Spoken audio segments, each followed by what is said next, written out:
Good morning, everyone. My name is Gary McSweeney. I'm a teacher in the Living Wisdom Middle School. It's been a long time since I've given a service here, and it started right after the 50th celebration, 50th anniversary of Ananda. Shanti looked at the list of people that were going to Israel, and she put out a call, who's willing to give Sunday service? And I thought, well, it's been years, I think. I'll give it a go. So when I usually prepare for these services, I go off to a Rastradero open space preserve, put a backpack together of the Gita, the Bible, Essence of Self-Realization, The Path, books about this high, sit under a tree, frantically creating outline after outline after outline, trying to describe things like St. John of the Gospel, talking about light and things that are way over my pay scale. So this time I said, let's do something different. Let's just relax a little bit, maybe inspire people, encourage people.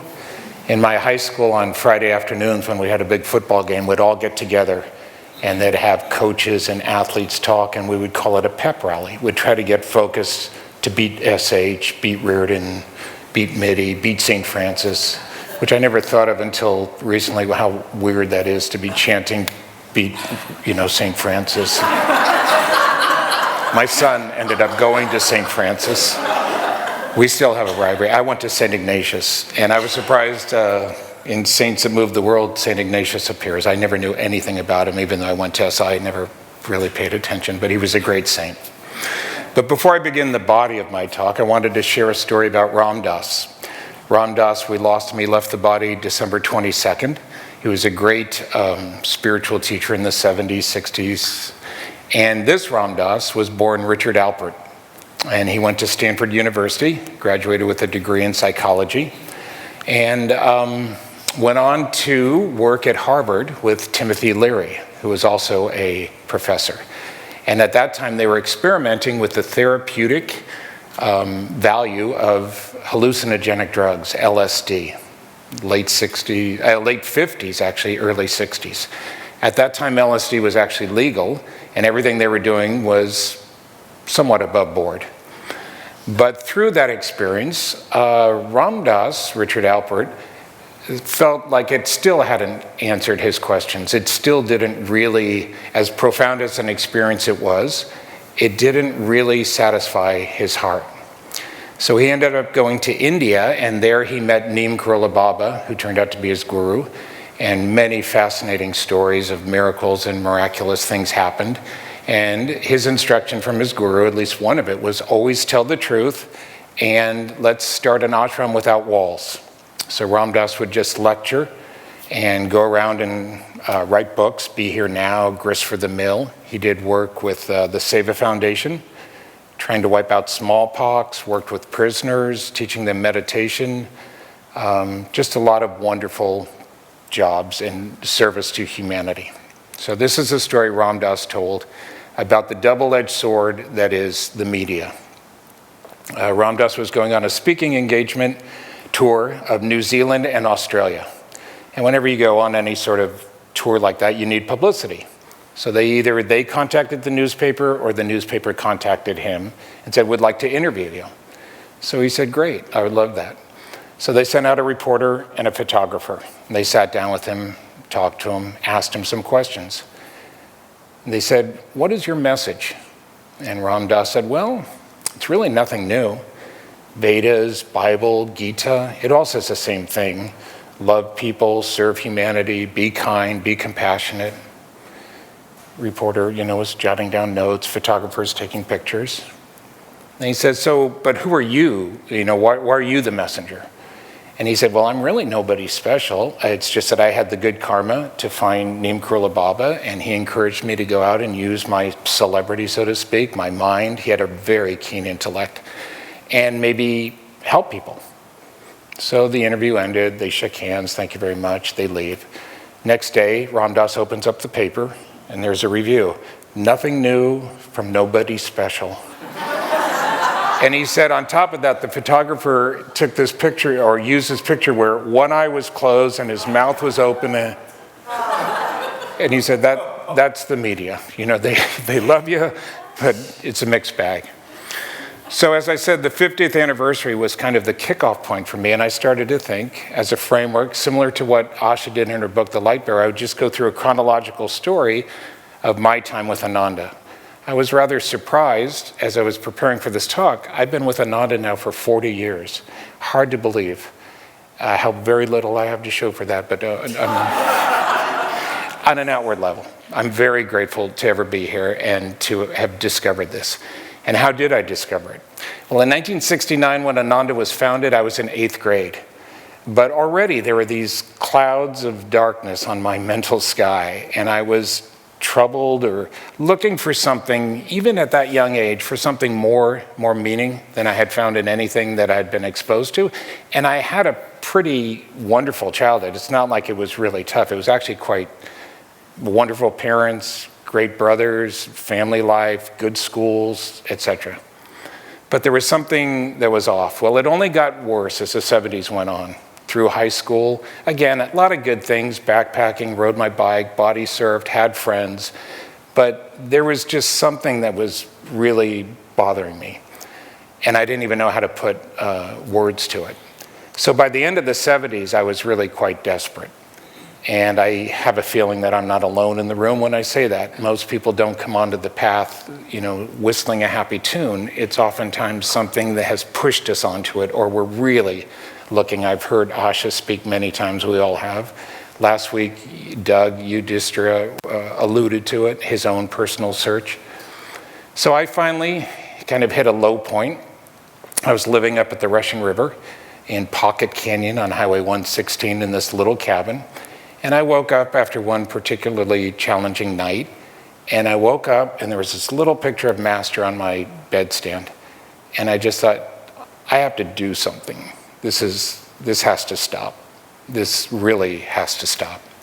So I either hitchhiked or drove up to Ananda. I had been to Ananda a couple times. I had heard Swami speak. I hitchhiked up to Ananda. My oldest brother, Ananda, who went to Stanford, he was up there. He was always kind of my guide through all the years. I would run things by him. What about this teacher? What about that teaching? But I had a foot in two canoes, so to speak, the world and spirituality. I was dabbling my toes in the waters of spirituality. So I went up to Ananda, and as I said, I was really desperate. So I said, can I stay here a couple days? He said, sure. He was living in a teepee at the time on a deck on something called Teepee Hill up at Ananda, a true like Native American Plains Indian teepee. It was very exotic, very fun. And the job that week was to go cut firewood with the nuns. And he said, well, I have to be sure it's okay if you come. And I thought, that's kind of like the old Catholic model. And all these people, when you walked around Ananda in these days, they were all just looked like hippies, long hair, beards, the whole clothes thing. But there were no drugs. They weren't hippies because they didn't do pot. They didn't drink. They weren't listening to rock music. And they were really, really sincere and dedicated. So the nun said, yeah, it's okay. He can come and split wood with us. So I was there cutting wood with the nuns. It was fall. And these women were so willful and so strong. I'm sure Asha was there, and Arati and Parvati, people that you may or may not know, but just really dedicated. I thought, this is interesting. And like I said, I'd been to Ananda, but mostly through lectures, when you start to be with devotees and see these people. So I remember I went to sleep underneath his deck, and a big storm rolled in. Thunder and lightning and rain, and yet I was nice and safe and dry. And I thought, oh, wow. I wonder if I could ever actually get on the spiritual path. Because I had all sorts of mental static about I could never live in community. I could never live with devotees. I could never make it. I don't know why, but it was really strong. So the week ends, and I'm leaving. And Ananda says, what are you going to do? And I said, I don't know. I'm going back to Pocket Canyon. I think we both knew what that meant and which direction, because environment is stronger than will. At least that's been my experience. He said, well, it's interesting because there's this fellow out there, and they're kind of starting a community. It's called Ocean Song. up in the hills above Sonoma County, out near Occidental. It's not far from where you're living. And it's not really set up for new people, but maybe you could plug in and, do something.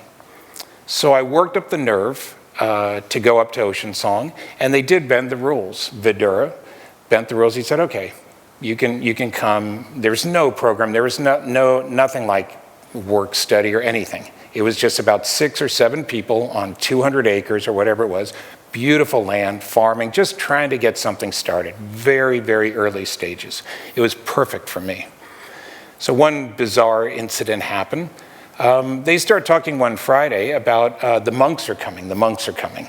A group of monks were going to rent a bus, and they were going to come down and spend the weekend with us. For some reason, this struck fear into my heart.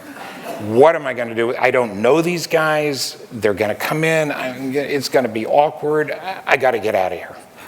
But part of me is like, no, you should stay. So anyway, I'm literally sitting on the road, Coleman Valley Road, and I'm sitting on a fence. I'm leaning on a fence. And I'm watching the sunset, and I'm trying to figure out, should I stay here and spend a weekend with the monks, potentially awkward, or should I go back to Pocket Canyon and revisit my old life, which would not be a good idea.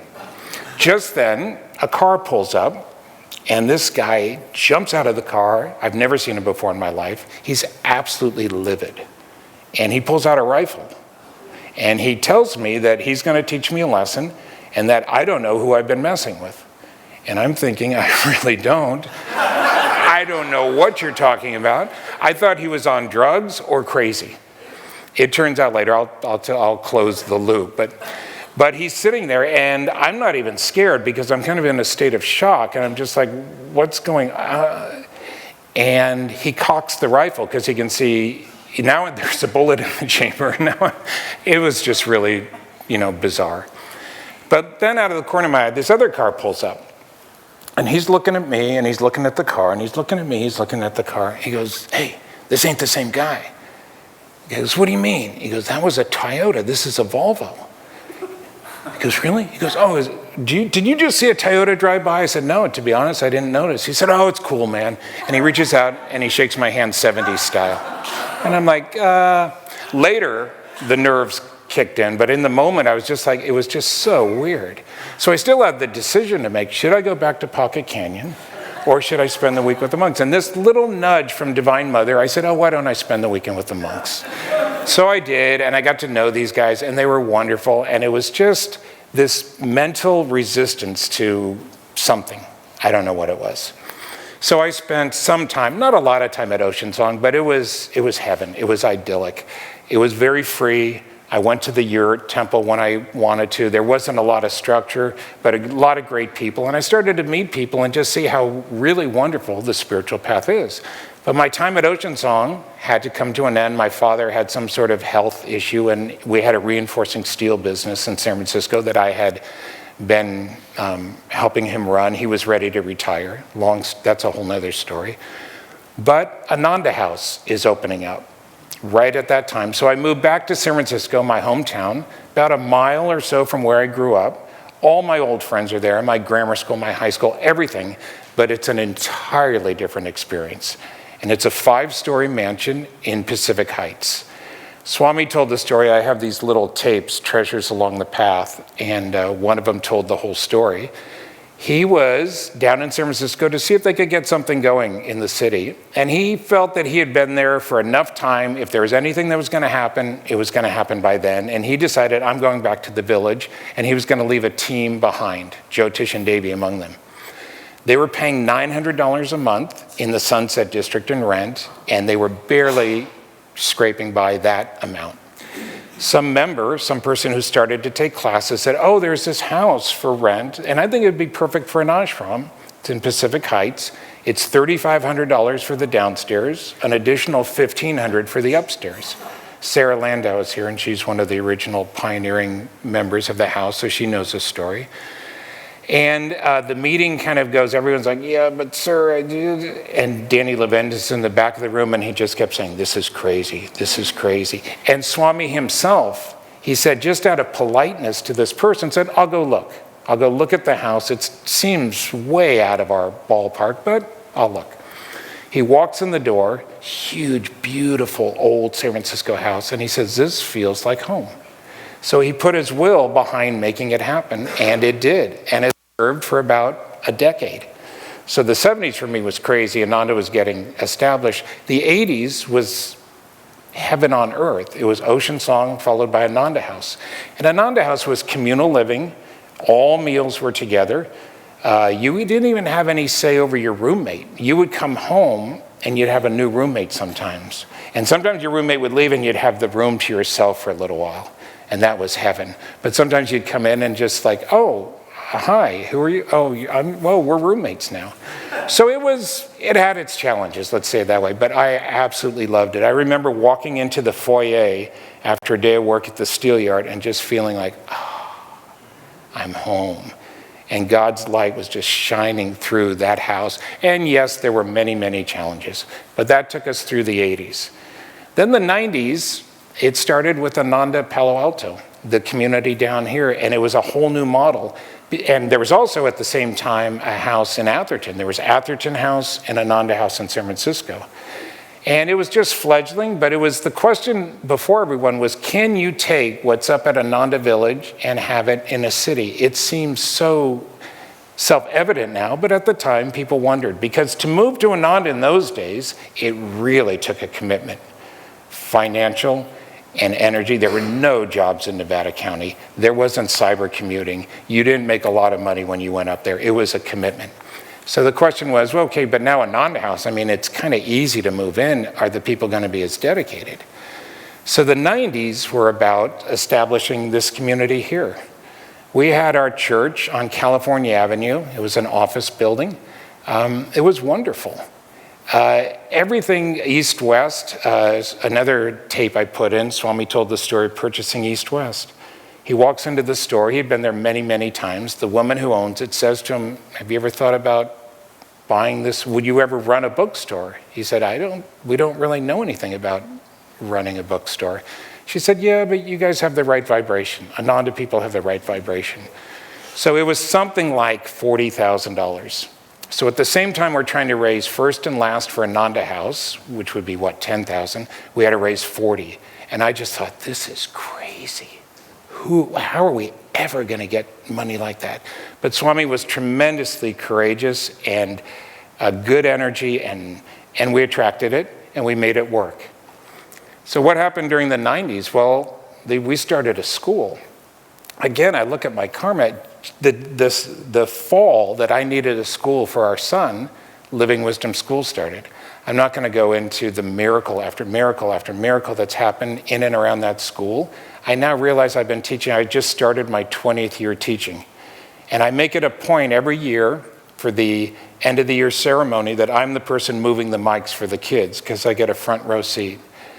And I just see a transformation in these kids because all year long, all the adults are just pouring light and praying every morning. The teachers gather in a circle. We pray. Each teacher takes a turn. It seems maybe just a little bit too simple to be true. That's why the world has pretty much ignored us on many levels. Educators have come through from time to time and they marvel and they scratch their heads and they go, wow, this is. But now, in Ananda's history, they can't, I don't think it's just too hard to get over the intellect, maybe, I don't know. It's above my pay scale. Right now in India, my son is over there, and the doors are opening in ways for education for life that are just really unbelievable. So if you hang in there, I've watched now over 40 years that these things take a lot of time. Those first 2 decades, there was just very little money, very little, we're just getting established. And it was challenging, but I just see people over the years, those people who stick with it, it's not a sprint, it's a marathon, the spiritual path. And then I think in this topic, is God's light even where there's darkness? I think of the way Swami would meet tests. During the 90s, Ananda was also faced with a 12-year period of lawsuits. And they just threw the kitchen sink at us. I would go to a cafe, and there's this little local newspaper, and I would peek out of the corner of my eye and wonder, are we going to be on the front page again? And these were not positive stories. This was slanderous. This was yellow journalism at its worst. This was lie after lie after lie. The opposing attorney was milking the system for all it was worth. And I would peek out, and it was an unbelievable amount of times that it was about us. And again, they chose this horrific black and white photo of Swami, and he had one eye closed and his mouth kind of open. And they used to do, I'm sure they did it on purpose. It was capital S, capital W, capital A, capital M, capital I, and just this really weird photo. And they would just print all sorts of just ridiculous things to fan the flame. I just thought, oh. So I'm watching Swami and things would go better and then worse, and better and then worse. The opposing side spent somewhere in the neighborhood of $50 million in legal costs to basically wipe us out. So what was Swami's response? Well, it was courage, it was willpower. Seems like an odd story, I've told it before, but it made a huge impression on me. Right at the depth of the lawsuit, when things were going really bad, I just walked by his house in the community. He was staying in building 1, and he was energizing. Now that's pretty simple, right? But he was doing it with so much energy and so much centeredness and so much joy at a time I don't think I could have gotten out of bed if the same thing was happening to me. And I thought that's an example for me to follow. Even though things get dark, or especially, at that same time, again, they're throwing the kitchen sink, his guru bhais were throwing the kitchen sink at him. It's all in Asha's book, described beautifully. He puts together a benefit to raise money for the Italian earthquake victims. So here we are, we're barely scraping by to pay our own legal fees, and Swami says, oh, they had an earthquake in Italy, and yes, sir, it's tragic. And some buildings collapsed, yes. They should really do wood construction like we do in this country, and we could help them with modular homes, and we could bring what we know from California. And it was so kind of out of the box. And here he is up here standing on this stage delivering this benefit. Please give money for the victims in Italy. And there weren't that many people here that time. It was a much smaller crowd. And I just really was impressed with this expansive, like, it doesn't matter what happens in this world to us. It doesn't matter if everyone loves our school or doesn't. It doesn't matter if everyone accepts Ananda or doesn't. Swami, in his last public talk, used a really interesting phrase. You can see it on YouTube. It was an Easter talk in Italy. And he said that he had recently faced his own personal Armageddon. And I just, my chin dropped. I just thought, is that what it takes to become liberated? Like, do you really have to go through that? And I think on some level, we all do. The image I came up with is like we're walking down this long, narrow hallway, and there are doors on either side, and it's ambition, and it's fame, and it's success, and it's, public acknowledgement. But there's one narrow doorway at the end that leads to the banquet room, heaven, bliss, samadhi, satori, whatever you want to call it. But the trouble is we're carrying these big suitcases, and no matter how we turn the suitcase, it will not fit through the door. It just doesn't. But all we have to do is let go of the suitcase and we're free. But we just I can't let go of the suitcase. Swami used to tell a story of a raccoon up at Ananda. And this raccoon was wreaking havoc on the farm, getting into the master's market and ruining stuff every night. So they said, okay, let's set a trap, have a heart trap. So they come down next morning, and there's the raccoon, and he's outside the trap, but he has his paws inside, and he has the bait, he has the food, and he's eating it through the wall. So the guys go, I wonder. So they pick up the trap. He will not let go. The raccoon will not. All he has to do is let go and he's free, but he won't. So they put him in the back of a pickup truck. He's still holding on to the bait. And they drive him like 10 miles, and they say, okay, now it's free, and now the raccoon runs away. So let's not be like the raccoon free. The last story I want to share with you was a story, I like the quirky stories. What can I say? Swami gave a talk right here one time. It was a summer night. I don't remember much about the talk except that it was packed. And he gave this wonderful talk and finishes. And then he sits down. And then Asha gets up just to say, thank you, Swamiji. He'll be giving service tomorrow morning, etc. But for some reason, I kept my eye the whole time on Swami. And everyone, by that point, everyone got up. The energy was high. They were all talking and sharing with one another. And there was kind of this cacophony happening. Arr! And I see Swami just go inward, as he would do sometimes, really inward. And then he turns over to Asha, and I can tell he's trying to say something. By now, they've turned off the mic. The sound person has left the booth. So it takes a little while to get the word out that Swami has said, I have a few more things to say. So Asha gets control on the crowd. The sound person comes back. They turn on his mic. Swami stands up, and he says, oh yeah, there's one more thing I want to add. I'd like for you to take this path seriously. And everyone's kind of like, there's even kind of this little like titter, like, yeah, I think we're. He goes, no, I mean it. I'd like for you to take this path really seriously. And then he sat down. He just thought, quintessential Swami. He just had some inspiration. And I thought that's the best message for all of us. He was never glum. He was never like, ooh. In fact, a lot of times he would meet tests with energy, with joy, with humor. Sometimes he had to use his willpower. But I just thought that's a really good message. Not sad, but we're blessed. We have so many opportunities in and around Ananda. The farm, the high school, the yoga center. There's so many ways to serve the Sangha itself, the community. There's ample. And when we think of Ananda, we might think of buildings and land and projects. But really what it is we all get together, and no matter what the project is, we get to kind of rub off our edges and bring light regardless. I doubt there's a single person in this room that wouldn't have some situation in their life that they couldn't bring light to. When there's disharmony, even when it's not between you and them, it's just coworkers are fighting, or when things are disharmonious in the classroom, and just the power of prayer, the power of bringing light, the power of just trying to be a channel, regardless of outward circumstances, to bring light. Thank you.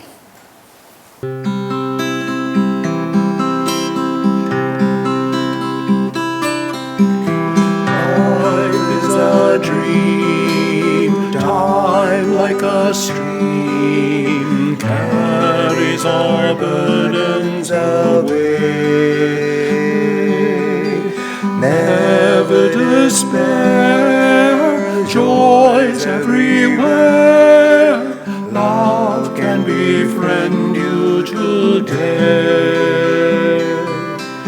Free from all care, like birds on the air, soared above griefs and worries, seek joy and be gay.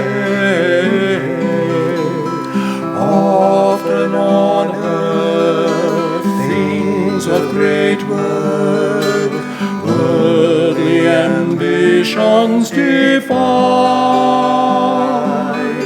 Sometimes a friend helps us ascend up from life's cares to the skies. Love is a star, though shining afar. It can guide us and help us toward light to draw nigh.